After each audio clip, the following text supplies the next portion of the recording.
बहन का फोन आया है कि इतने साल बाद परदेश से आया है और मेरे बच्चे के हाथ पर 100 रुपल्ली रख कर गया है। मेरे हाथ में किसकी कहानी है नहीं पता, लेकिन जिसकी भी कहानी है ना, दिल रोने लगा ये सुनकर। परदेसी की कहानी है। 10 साल हो गए थे परदेश में काम करते हुए। पहला साल कर्ज उतारने में और दूसरा तीसरा साल बहन की शादियों की भेंट चढ़ गया। चौथे साल कुछ करके आने का सोचा तो पापा की तबीयत खराब हो गई, नहीं आ पाया।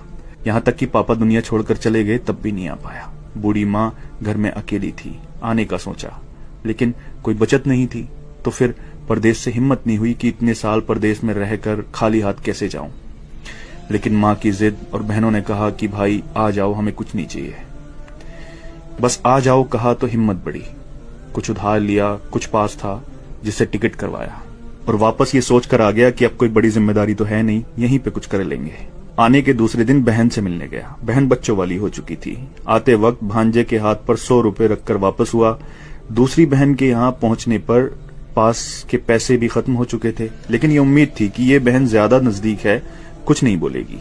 वहां से वापसी पर भांजे के हाथ पर कुछ नहीं रखा और जब घर पहुंचा तो मां ने बताया कि एक बहन का फोन आया है। बहुत बड़ा दिल चाहिए यार ये सुनने के लिए। एक बहन का फोन आया है कि इतने साल बाद परदेश से आया है और मेरे बच्चे के हाथ पर 100 रुपल्ली रख कर गया है।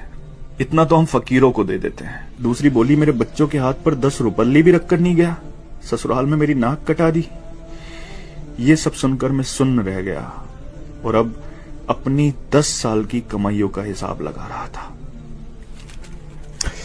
अरे यार, अगर पुराना घर छोड़कर नए घर में भी चले जाओ ना तो ख्वाब हमेशा पुराने घरों के आते हैं। और एक परदेसी तो अपना सब कुछ छोड़कर चला जाता है अपनों के लिए, अपनों को बसाने के लिए।